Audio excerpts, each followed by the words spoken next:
Number 1. Claire Miller. What drives a 14-year-old girl to enter her sister's bedroom and quietly take her life? It wasn't about rage or fear, but something much darker, a mystery that even today, experts cannot fully explain. This wasn't just any sibling. 19-year-old Helen Miller was disabled, nonverbal, and completely dependent on her family for everything. She couldn't walk, she couldn't speak. She was entirely unable to defend herself. Claire was the little sister who once pushed Helen's wheelchair, hugged her for photos, and smiled in the family albums. But on a freezing night in February 2021, Claire did the unthinkable. She stepped into that bedroom and shattered her family's world forever. This is the chilling true crime story of Claire Miller, the teenager whose shocking actions made national headlines and left her community stunned. February 22nd, 2021, Mannheim Township, 10:08 a.m. A haunting emergency 911 call came in. Claire Miller was on the line, her 14-year-old voice shaky but eerily clear. She confessed to killing her sister. Minutes later, police found the teenager standing alone outside the family home. She was crying and clearly distraught, wearing pajama pants stained with blood. Inside, officers entered Helen Miller's bedroom. She was still in her bed, tucked neatly under the covers. A large knife was buried in her neck. Blood had soaked deep into the mattress and the floor nearby. Despite the trauma of what happened, Claire seemed strangely aware of her actions. According to the affidavit, she repeatedly told officers, "I stabbed my sister." She said she couldn't stop. Helen was rushed to the hospital, but it was too late. She was pronounced dead upon arrival. Claire was arrested, as the investigation into this tragedy began immediately. Claire Miller was no delinquent. She was a bright freshman attending a prestigious private school. Her teachers described her as an intelligent, quiet girl who was always engaged. She was active on TikTok, posting several videos just hours before the murder. Some of the content was light-hearted. Others were dark, with cryptic captions and hints of depression. Her family lived in a peaceful, middle-class neighborhood. There was no history of violence or abuse. To the world, the Miller home appeared perfectly stable and loving. But beneath the surface, Claire was struggling. Let's look at the records together that reveal her serious mental health issues. She heard voices and doubted reality. Her thoughts had turned into a disorganized and paranoid mess. Reports later confirmed she had been hospitalized for psychiatric care before the murder even took place. Still, nobody expected this. 19-year-old Helen had cerebral palsy, used a wheelchair, and could never speak. She relied on others for everything, requiring constant care for even the most basic tasks. Her parents were deeply devoted to her. Friends remember Helen as a gentle soul who absolutely loved music. Her room was a sanctuary of soft lights and posters. She was peaceful and, tragically, completely defenseless. She was sleeping soundly that night when Claire entered her bedroom holding a knife. The attack was sudden and brutal. Helen never had the chance to even cry for help. Due to the severe crime, Claire was charged as an adult, which is the standard under Pennsylvania law for homicide cases, even when the suspect is a minor. Her defense team argued she suffered from a severe schizophrenia spectrum disorder. 2 independent doctors supported this serious diagnosis. They confirmed she suffered from psychosis, hallucinations, and a total break from reality. Claire told them she thought the world was a simulation, and she was just trapped inside. In court, prosecutors acknowledged her illness but focused on the violence. Claire waited until her parents were asleep to strike. She chose her weapon and went straight to her sister's room without any warning or provocation. After months of intense evaluations, through multiple hearings and arguments, Claire eventually pleaded guilty, but mentally ill, to third-degree murder. In February 2023, 2 years after the crime, she was sentenced to 12 to 40 years in prison, with credit for time served. She is currently held at Muncie State Correctional Institution, a facility providing specialized psychiatric treatment for female inmates. The Claire Miller case truly shocked the entire nation. It was an impossible tragedy. A young girl from a loving home attacking a defenseless sister who had done absolutely nothing to provoke such a brutal act. One family lost 2 daughters in a single night, one to a violent death, and the other to the justice system. In the courtroom, Claire's parents sat in a heavy, stifling silence. Though they never spoke to the cameras, legal files painted a picture of absolute heartbreak. Helen had been their world. Claire was the baby of the family. Now, only emptiness remained. The local community struggled to grasp the tragedy. Schools brought in crisis counselors, while mental health phone lines were flooded with desperate callers. You and I see these cases often, yet the questions remain. How was this missed? Could anyone have stopped it? And what does true justice even look like when the offender is just a child with a fractured mind? This story isn't just about a crime. It is about hidden mental illness, about systems that miss red flags, and families torn apart in ways no one can prepare for. Helen Miller lived in a quiet world. She died in one too. But her memory matters. She was loved, and though she was non-verbal, her short life spoke louder than any words. Claire now faces decades in a cell, finally getting treatment for the condition that likely twisted her reality that night. This entire case leaves us with one haunting, painful truth. Sometimes the darkest horrors don't come from strangers, but from the people closest to us, and even the ones we think we understand are hiding secrets we'll never truly comprehend. Moving to number 2, Morgan Geyser and Anissa Weier. On the morning of May 31st, 2014, in the peaceful suburb of Waukesha, Wisconsin, a 12-year-old girl named Peyton Leutner was found crawling from the woods, bleeding from 19 stab wounds. Her best friends, Morgan and Anissa, had left her there to die. Their motive? They believed killing her would satisfy a fictional internet monster known as Slenderman. This was no heat-of-the-moment crime. It was a cold, calculated plan hatched by 2 children whose reality had been warped by online horror stories. Their target was a close friend, someone they hugged and shared sleepovers with. It all began with a dark obsession. Morgan Geyser was deeply lost in a world of fantasy and horror. She was obsessed with the creepypasta community. That is where she found Slenderman, a tall, faceless figure in a suit, said to stalk children and drive them into a total madness. He was a myth, but to Morgan and Anissa, he was a very real, terrifying master. Anissa, struggling socially and emotionally, was quickly pulled into the same dark delusion. The 2 girls fed each other's fears until their shared fantasy became a deadly requirement. They were convinced that a blood sacrifice was needed.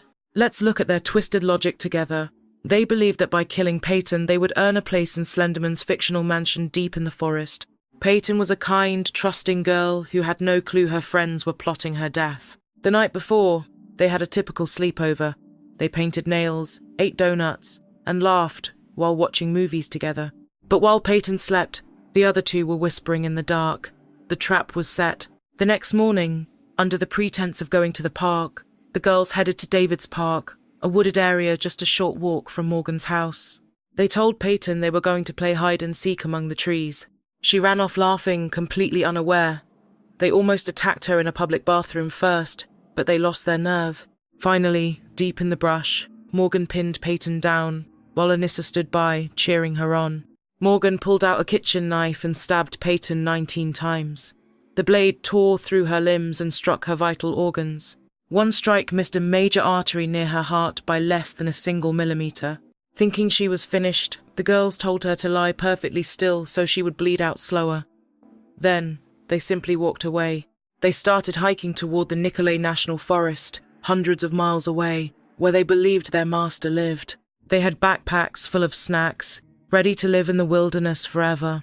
But they didn't get far. Meanwhile, Peyton somehow found the incredible strength to crawl out of the woods and toward a nearby bike path. A passing cyclist saw her shivering and covered in blood and dialed 911 immediately.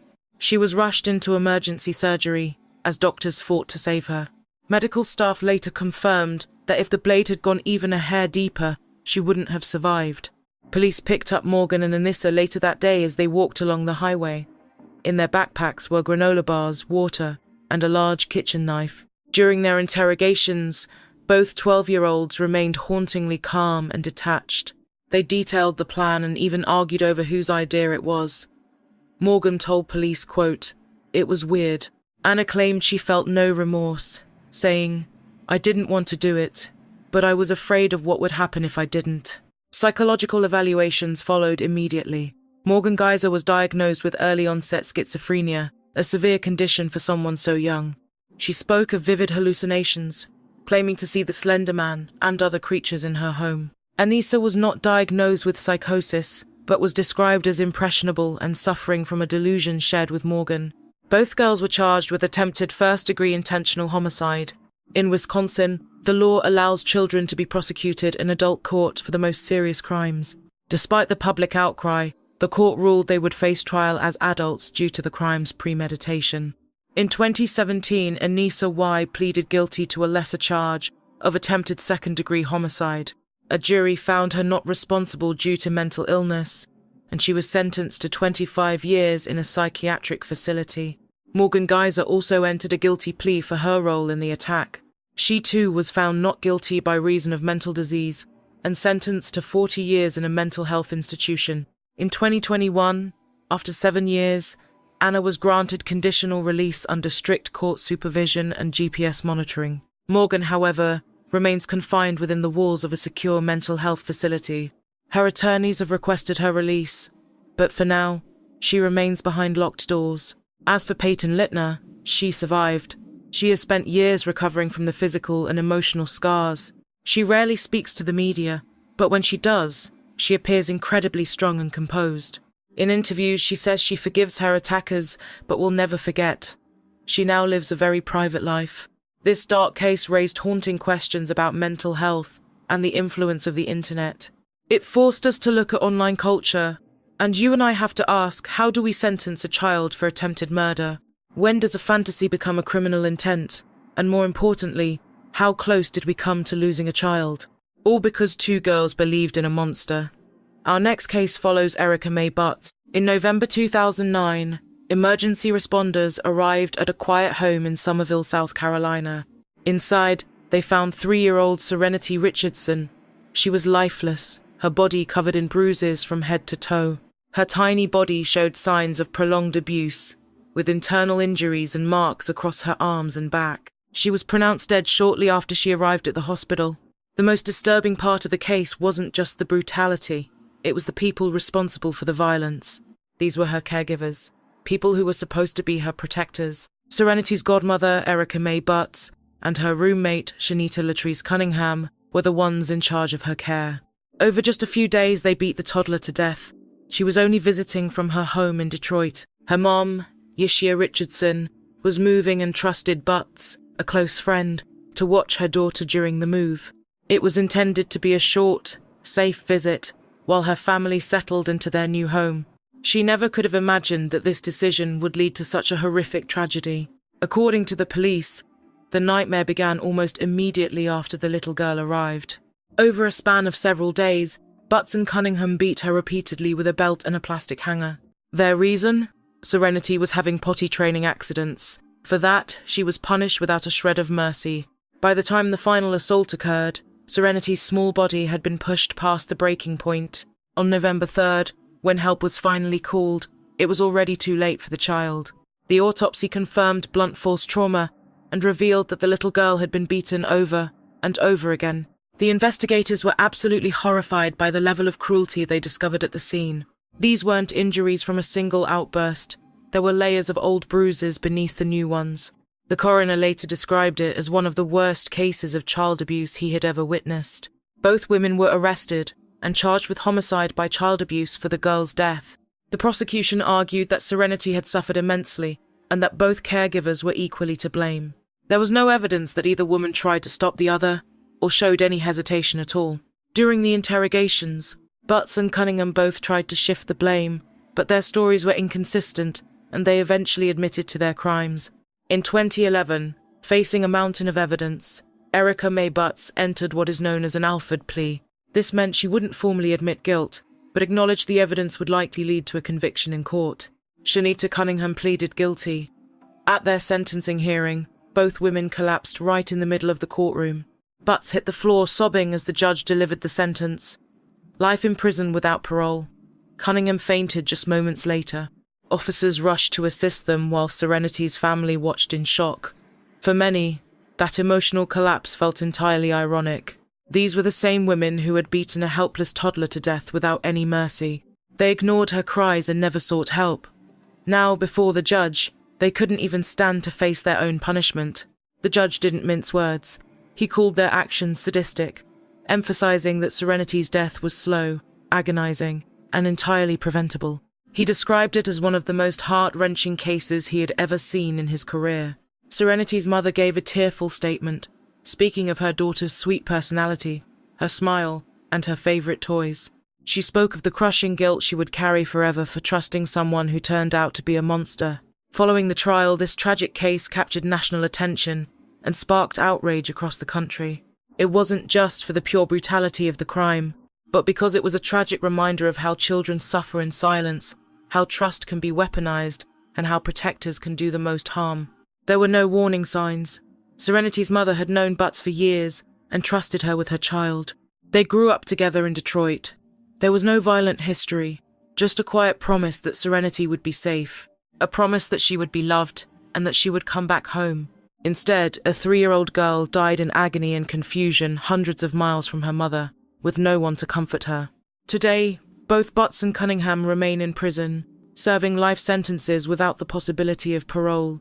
Their names are now forever linked to a crime that horrified even the most seasoned investigators. But the name to remember is Serenity, a little girl who never grew up, never started kindergarten, and never got a second chance.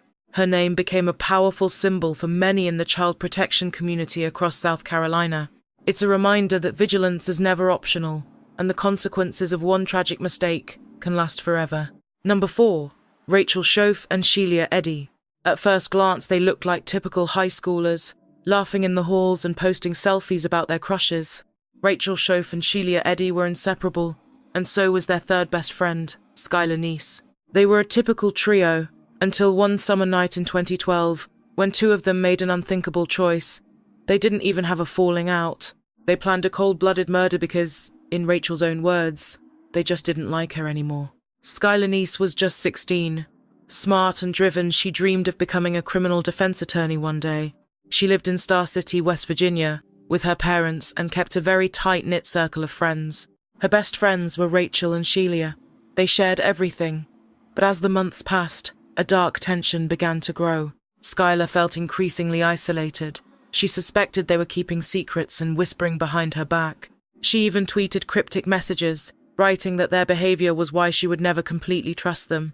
And she was absolutely right not to trust them. On the night of July 5th, 2012, Sheila invited Skylar to sneak out for a late-night drive. It wasn't unusual behavior. She climbed out her window after midnight and got into Sheila's silver Camry. Rachel was already waiting in the back seat. The plan was to drive into rural Pennsylvania, heading for a secluded spot in the woods where they often hung out. Skylar had no idea she was being led to her death. Hidden in the trunk were kitchen knives, bleach, and a shovel. The girls had been planning the murder for weeks. They even discussed the details while they were at school. Once they reached the woods, they told Skylar they wanted to smoke. Together, they walked into the clearing. Then, on the count of 3, Rachel and Sheila pulled out their knives and began to stab their friend. Skylar screamed and tried to run, but she was outnumbered. She was stabbed more than 50 times. They later admitted that Skylar fought hard to escape, crawling through the dirt and begging them to stop, but they didn't. When it was over, they tried to bury the body, but the rocky ground stopped them. They covered her with branches instead. Then they climbed back into the car and drove home, acting as if nothing had happened. By the next morning, Skylar's parents found her room empty. They figured she had just snuck out and would be home soon. As the hours passed, panic set in. Let's look at the grainy security footage that showed her getting into a car at 12:30 a.m. That car was impossible to identify. Sheila and Rachel even joined the search, faking tears while posting missing posters online. They played the part of heartbroken friends, even hugging her parents. They lied straight to the detectives, claiming they dropped Skylar off just down the street an hour after picking her up. That story held for months, but Rachel was falling apart. By December, her guilt began showing as serious emotional distress. After a total breakdown, she entered a psychiatric ward. On January 3rd, 2013, she finally confessed. Choking back tears, she told investigators everything, detailing exactly how they planned the murder together. She explained how they killed her and where they hid the body. By March, investigators found human remains in the woods of Wayne Township, Pennsylvania. By February 2014, dental records confirmed the town's worst fears. It was Skylar Neese. Rachel Shea was charged with second-degree murder, taking a plea deal to testify against Sheila Eddy. She appeared remorseful in court, admitting her actions were nothing short of monstrous. She was sentenced to 30 years with parole eligibility after 10. Currently, she is being held at the Locken Correctional Center. Sheila Eddy denied it until the end, but the evidence was crushing. In January 2014, she pleaded guilty to murder. She was handed a life sentence with the chance for parole after 15 years. She is also serving her sentence at the Locken Correctional Center in West Virginia. As news broke, disbelief rippled through the nation. How could two teenage girls so heartlessly plot the murder of their own best friend? There were no signs of abuse and no history of mental illness. No warnings of danger, just a chilling lack of empathy, cold calculation, and an excuse that made zero sense. Skylar's parents, Dave and Mary Neese, were crushed but vowed their daughter's death would result in real change. Their biggest frustration was the long delay in issuing an Amber Alert after Skylar first disappeared. Since police thought she had run away, they didn't believe she was in danger, so no alert went out. This prompted West Virginia to pass Skylar's law, which lets authorities issue immediate public alerts for any missing child in danger, even if an abduction isn't confirmed. Today, Skylar's memory survives through that law, and the many lives her tragic story continues to touch. Her parents now speak at events about trust and warning signs. We have to remember, the murder of Skylar Nee wasn't a sudden crime of passion. It was no accident. It was a cold, calculated act, carried out by two girls she loved like sisters. This case exposed a dark reality. Sometimes the people closest to you, people we think we know, are the ones you should fear. Number 5. Tia Wimberly. On November 12, 2008, students at Dillard High School in Florida were walking between classes just like any other morning. Friends laughed. Others rushed to beat the bell, but within seconds the normal buzz of teenage chatter was silenced by a single sharp gunshot. 15-year-old Amanda Collette, a popular band member, collapsed to the floor with a gunshot wound to her chest. She died minutes later. The shooter didn't run or hide. It was Amanda's friend, a 15-year-old girl named Tia Wimberly. This wasn't a gang shooting or a case of mistaken identity. It was personal and deeply tragic. The two girls had actually been close friends since they were in elementary school, but in the months leading up to the shooting, their bond shifted. Tia had developed romantic feelings for Amanda that she didn't share. Amanda didn't feel the same. For Tia, that rejection was more than just painful. It became unbearable. She carried that heavy emotional weight every day, spiraling further into a storm of confusion, anger, and isolation. In the weeks before the shooting, there were definitely warning signs. Tia had posted cryptic messages online and sent disturbing texts. She even told a friend she was thinking about hurting someone. She had started cutting herself. She was spiraling out of control in plain sight. But like many teens suffering in silence, no one realized just how close she was to the edge. On the morning of the shooting, Tia packed a .22 caliber handgun into her backpack. She showed up to school like normal, walked through inactive metal detectors, and just waited. Right before her morning class, she spotted Amanda walking in the hallway. Witnesses said the two shared a few words. Then Tia pulled a handgun and fired point blank into Amanda's chest. Amanda dropped to the floor instantly. Students screamed as pure chaos erupted. Teachers rushed to the scene, but it was too late. Amanda Collette died at the hospital. Tia had already fled. She slipped off campus and found a nearby restaurant. Distraught and trembling, she borrowed a phone to call 911. Her voice was panicked, broken. "I shot my friend. I didn't mean to kill her. I just wanted her to feel my pain." Police arrived quickly. They took Tia into custody without a fight. She was still in her school uniform. The weapon was tucked in her bag. The news left Fort Lauderdale absolutely reeling. How could such a violent crime happen between children at school? Why? There were no easy answers. Tia Wimberly was carrying more than a gun that day. She carried years of abandonment and deep emotional scars. Raised mostly by her grandparents, Tia struggled with her identity and depression from the time she was little. Her father was absent. Her mother was often unreachable. She told her friends that Amanda was the only person she really trusted or felt truly understood by. When Amanda started pulling away, Tia couldn't handle the distance. She saw it as a deep, personal betrayal. In court, she was charged as an adult with second-degree murder and bringing a weapon onto school grounds. The defense team didn't deny her actions, but they pleaded with the court for understanding. They described a troubled teenager who lacked mental health support failing inside a system that never bothered to step in before the tragedy. The trial was heavy with emotion. Amanda's parents sat in silence while every horrific detail was read aloud. Tia sat there in shackles, sobbing through the entire legal proceeding. When she finally spoke, she looked at the parents. "I know sorry isn't enough, but I am so sorry for taking your child." It wasn't enough. It never would be. In March 2010, Tia was sentenced to 25 years plus 5 years probation. She was only 16 years old. Amanda's family eventually filed a wrongful death lawsuit against the local school board. They claimed the school ignored specific threats Tia had made leading up to that terrible afternoon. The lawsuit revealed a student actually told a teacher about the gun and the plan to target Amanda, but nothing happened. No security, no lockdown, no warning. In 2012, the district settled for $525,000. This tragedy at Dillard High wasn't just a random act. It was a symptom of ignored mental health warnings. Warnings were ignored, and the girl's emotional pain was brushed off as simple teenage drama. Number 6. Nicole Kosinskis. In August 2003, Nashua, New Hampshire, was shaken by a crime that left a permanent scar. 16-year-old Nicole and her boyfriend William Sullivan committed an act so brutal it defied any logical explanation. Together, they planned and carried out the savage murder of Nicole's mother, Jean Domenico. Their relationship started back in May 2002 through an online messaging app.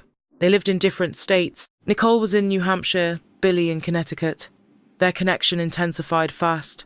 Within days, they were in love. Their communication was constant, filled with letters, phone calls, and daily messages. But there was one major obstacle in their way: Jean Domenico. She was worried about how fast things were moving. Jean hated their plans to live together and refused to let Nicole become legally emancipated. Jean's protective instincts and firm stance against the romance only fueled their growing resentment. By August 2003, that frustration turned into a deadly plan. Billy travelled up to Nashua to stay for a week with Nicole. During that time, the couple devised a plan to eliminate the barrier to their happiness: Jean. Their first attempts failed. They tried poisoning her coffee creamer and even setting the house oil tank on fire. On August 6, 2003, their dark plan finally worked. Billy confronted Jean the moment she got home. After a brief argument, he struck her with a baseball bat. Once she was down, he stabbed her multiple times, ending her life. Nicole was right there with him. She helped hide the evidence and even helped create their alibis. The community was absolutely horrified. Jean was a beloved figure, known for her work at Birch Hill Elementary and her role coaching local sports. Her death left a massive void. In the investigation that followed, both Nicole and Billy were arrested. Nicole pleaded guilty to second-degree murder. In 2005, she was sentenced to at least 35 years. Billy was convicted of first-degree murder and conspiracy, receiving a life sentence with no possibility of parole. As the years passed, Nicole began to express deep remorse for her role in the crime. She focused on her education while incarcerated, earning both her GED and an associate degree. In March 2025, after 22 years served, a judge suspended her remaining sentence, making her eligible for parole. During the hearing, Nicole spoke of honoring her mother by helping troubled youth and saving lives. The case of Nicole Kosinskis is a haunting reminder of how unchecked emotions lead to unimaginable tragedy. It underscores the vital importance of open and honest communication. We must prioritize mental health awareness and stay vigilant for warning signs in those we love. Number 7.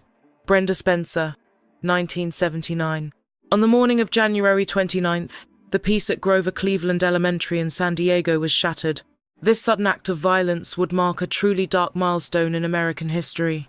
16-year-old Brenda fired from her house across the street, killing 2 adults and wounding 9 others. When asked why she did it, her chilling reply was that she simply did not like Mondays. Brenda Spencer was born on April 3, 1962, living in a home marked by neglect and poverty. Reports described the house as cluttered, with father and daughter sharing a single mattress on the floor. Spencer later claimed her father abused her, though he denied every one of those serious allegations. Regardless of the conflicting stories, the environment she lived in was undeniably dysfunctional. Spencer showed signs of distress early on, including an obsession with guns and a hatred for authority. In the months before the shooting, Her absenteeism led to a referral for problem students. Staff at that facility reported she was suicidal, and a psychiatric evaluation recommended she be hospitalized. However, her father refused to give his consent for her to get the help she needed. In December 1978, her father gave her a Ruger 10-22 semi-automatic rifle for Christmas. It was a .22 caliber weapon with a scope and 500 rounds of ammunition. Spencer later said she asked for a radio, but got a rifle to end her own life. That Monday morning, she took the rifle and opened fire on children waiting at the school gates. She fired 36 rounds, killing Principal Burton Ragg and a brave custodian during the attack. Mike Sasha died protecting students. 8 children and a police officer were also wounded. Spencer then barricaded herself inside her home, starting a standoff that lasted over 6 hours. During that time, she actually spoke on the phone with a reporter from a local newspaper. That is when she gave her infamous quote about wanting to liven up her Monday. Eventually, negotiators got her to surrender with Burger King. She was then charged as an adult. She pleaded guilty to murder and assault. In April 1980, she was sentenced to 25 to life. Over the decades, she has been denied parole repeatedly, most recently in February 2025. She remains behind bars today, though the impact of her actions is still felt across the nation. Her cold words inspired the hit song I Do Not Like Mondays by the Boomtown Rats. The shooting sparked massive debates on gun laws and school safety that still continue today. Brenda Spencer's case stands as a grim reminder of what happens when mental illness goes untreated. It highlights the dangers of easy firearm access and the desperate need for early intervention. Her story remains a somber chapter in the history of school violence in America. We must support at-risk youth. Number 8. The murder of Linda Anderson. One cold evening in Ontario, 2 teenage sisters carried out a plan they had plotted for weeks. Their mother, Linda, was in the bathtub, heavily intoxicated and slipping out of consciousness. As the bathwater rises, one sister forces her mother's head under, the other stands by and watches. It takes agonizing minutes, but they wait until she's gone. Then they clean up, grab milkshakes with friends, and later call 911. Their motive was the life insurance money. Today, you and I are exploring how 2 girls believed killing their mother was the only path to a better life. Canada was shocked by this cold-blooded murder committed not by criminals, but by honor students. They were 15 and 16 years old. Their mother, Linda Anderson, was raising 3 children alone. Linda worked hard but struggled with alcoholism and deep depression. She was drowning emotionally, and her bright daughters started to resent her. They watched their friends enjoying vacations and expensive clothes, craving that same life for themselves. To them, their mother was just an obstacle in debt, not a parent who needed help. By late 2002, the sisters were openly fantasizing about her death to anyone who would listen.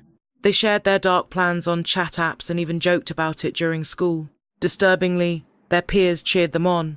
They wanted the cash from a life insurance policy worth $133,000 just for new clothes. They dreamed of a big house and European vacations. One even asked a classmate if her death would be great. On January 18, 2003, they finally set their plan into motion. They spiked her vodka with Tylenol 3 to ensure she was completely sedated. Once Linda was intoxicated, they helped her into the tub for a supposed relaxing soak. While she was helpless, one sister held her head under until she stopped breathing while the other watched in silence. After the murder, they cleaned up and went to a restaurant with friends to build a cold alibi. Hours later, they returned home and called emergency services. They claimed they found her drowned in the bathtub after drinking. Officers found no signs of a struggle. The case was closed as an accidental drowning. For nearly a year, their secret held. They lived their lives, waiting for that insurance check so they could finally start spending. But you and I know that dark secrets rarely stay buried. At a party, one sister started bragging about how clever they were to get away with it. That friend called the police, and the following investigation revealed a mountain of evidence. Investigators found chat logs and internet searches about how to kill someone without leaving a trace. The sisters joked about watching CSI for murder tips and created detailed to-do lists that calculated exactly how long to hold someone underwater to kill them. In 2005, both sisters were arrested for first-degree murder. Their identities remained protected under the Youth Criminal Justice Act because they were minors. Both were tried separately and convicted. They received 10 years, with 6 spent in custody and 4 under community supervision. While in detention, they finished high school and reportedly participated in various counseling programs. The sisters were released in 2009 and 10. They assumed new identities and disappeared, leaving a shocked nation behind. How could 2 teenagers meticulously plan their mother's murder and cover it up? They partied afterward as if nothing happened, a chilling detail that baffled every expert involved. Whether it was dysfunction or pure narcissism, the coldness of this crime remains hard to explain. Linda Anderson had her flaws. She was a broken mother doing her best, but she never deserved to die this way, especially not at the hands of the daughters she loved. The case became a book titled The Class Project: How to Kill a Mother. You and I can see this haunting story depicted in the film Perfect Sisters. Both explored the dark emotions behind the case, but no movie could fully grasp the actual darkness of it. Today, the sisters are free, living with new names and legal protection. Their past records are sealed and gone. Whether they have really changed remains a mystery, but what they did will never be forgotten by history. Number 9. Tyler Witt. In June of 2009, an elite El Dorado Hills home saw a murder so horrific it stunned veteran investigators. The victim was a loving single mother, murdered in cold blood, right inside her own bedroom. The killers were her 14-year-old daughter, Tyler Witt, and Tyler's 19-year-old boyfriend, Stephen Culver. Their motive? A warped sense of young love, the belief that, if life kept them apart, they should be together in death. Tyler Witt was an only child. Bright and artistic, she lived a comfortable life with her mother, Joanne Witt, an engineer for the California Department of Transportation. Joanne was strict but loving. She adored her daughter and tried to protect her, but that maternal instinct would eventually cost Joanne her very life. In the spring of 2009, Joanne discovered Tyler's secret relationship with Stephen Culver, a 19-year-old drifter, with no job, no future, and a talent for manipulation. Joanne was horrified. Stephen played the part of a platonic roommate, bunking in their home while he was supposedly facing hard times. It was now apparent he was having an affair with her underage daughter. Joanne, like any responsible parent, took action. She confronted the couple, banning them from seeing each other. When that failed, she turned to the police and reported Stephen for statutory rape. She even handed over Tyler's personal diary. It was full of chilling details and a building rage toward her mother. That single act sealed her fate. In the eyes of Tyler and Stephen, Joanne wasn't a protective parent. She was the enemy and obstacle to their freedom. We watch as the couple began plotting more than just a simple escape. They planned to kill Joanne and then, in a twisted finale, die together in a suicide pact. On the night of June 11th, 2009, Tyler ground up sleeping pills to spike her mother's drink. Joanne drank the mixture, blind to the betrayal, and went straight to sleep. Tonight, we look at a night when Stephen entered a home through an unlocked door. Tyler claimed she let him in. What followed was savage. He crept into Joanne's room armed with a kitchen knife, stabbing her over 20 times. Blood drenched the sheets and painted the bedroom walls. Tyler later confessed to standing in the hallway, ears covered, humming to drown out the sound of her own mother's final screams. Joanne fought back. Bruises on her hands proved she fought until her final breath, eventually bleeding out in that bed alone. Afterward, Tyler and Stephen seemed to remain strangely calm. Instead, they adjusted the thermostat to chill the room and slow decomposition before fleeing into the night. They packed cash, clothes, and a suicide note that read like a long, twisted love letter. The lovers fled to San Francisco, checking into a hotel using Joanne's stolen credit card to pay their way. While there, they ordered food, watched movies, and began preparing for their final suicide pact. Inside the hotel room, investigators found rat poison, over-the-counter sleeping pills, and the movie Donnie Darko, a cult classic about death. But when their suicide plan failed, they fled the hotel to hide among the city's homeless population. Back home, Joanne's boss grew concerned when she failed to show up for work. Police performed a welfare check and found her body. At first, they thought Tyler had run away, but we soon learned the truth was much darker. A massive multi-county manhunt began.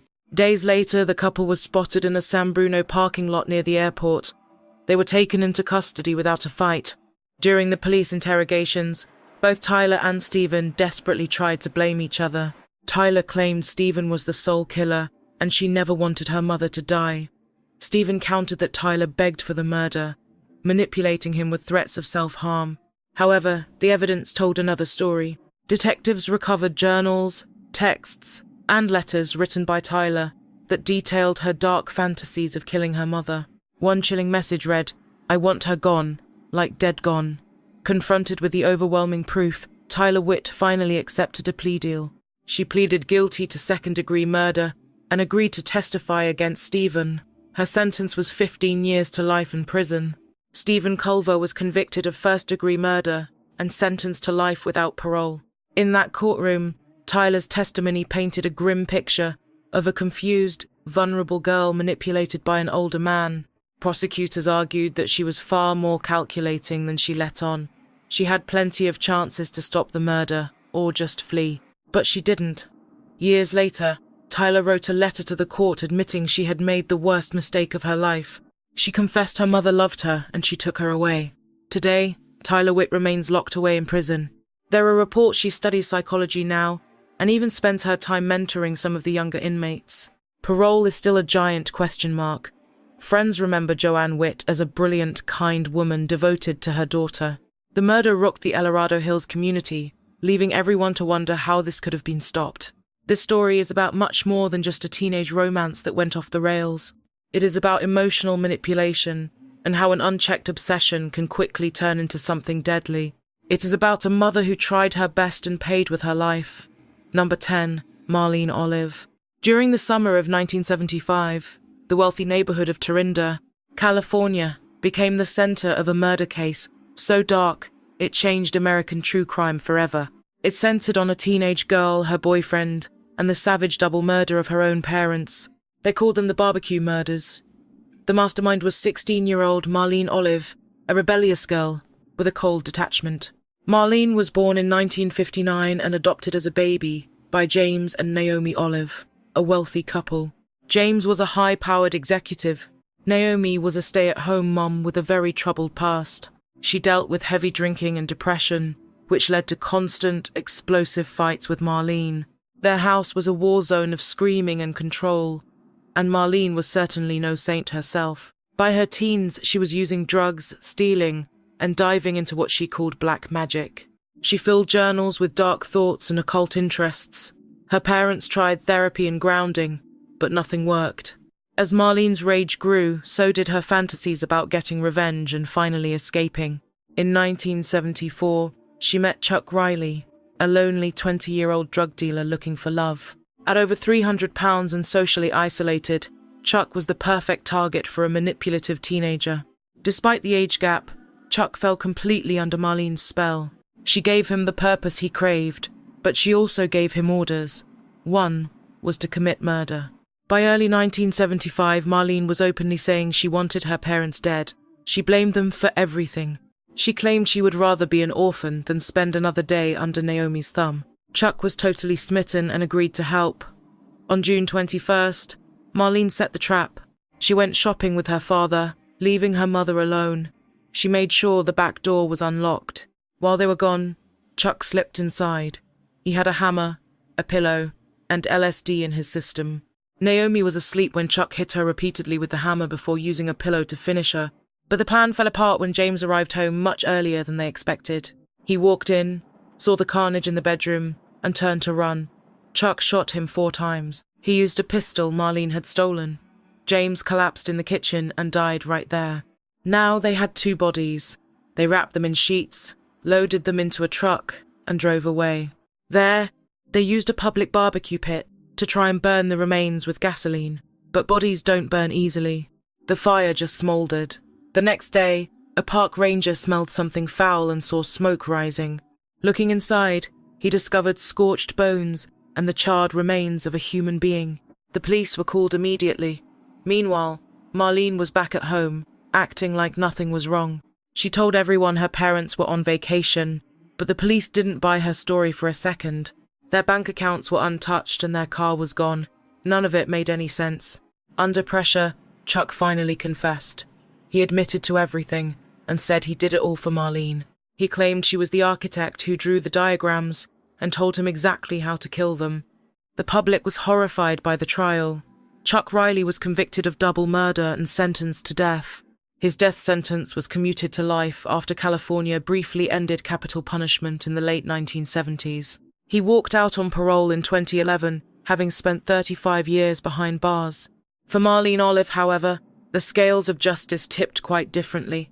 Since she was only 16 when the murders happened, she was tried in juvenile court. Convicted as an accessory, her max sentence was just 6 years until her 21st birthday. She spent just over 4 years in detention before being released in 1979. Just think about that: the person who masterminded her own parents' slaughter walked free before she was even old enough to legally drink. Her path did not straighten out after that. Marlene drifted through bad jobs, drug abuse, and more arrests. By the 1990s, she was back in court for fraud and forgery charges. Every time she re-entered the system, the press asked the same question: how could a person responsible for such a cold, calculated crime be allowed to walk free? Today, Marlene lives quietly under a new name, hiding far from the public eye. She has never shown a shred of remorse. Many believe she never truly understood the absolute horror of what she did. The barbecue murders left California reeling. It was not just the brutality, but how cold, methodical, and remorseless the crime was. It was not passion, and it was not money. It was about power, control, and freedom. A teenage girl who believed she could get away with murder. In many ways, she actually did. That brings us to the end. If you are still here, please like the video and hit subscribe. Which case shocked you the most? Tell me in the comments and let me know where you are watching from. Thanks for sticking with me. Stay safe, and we will see you in the next one.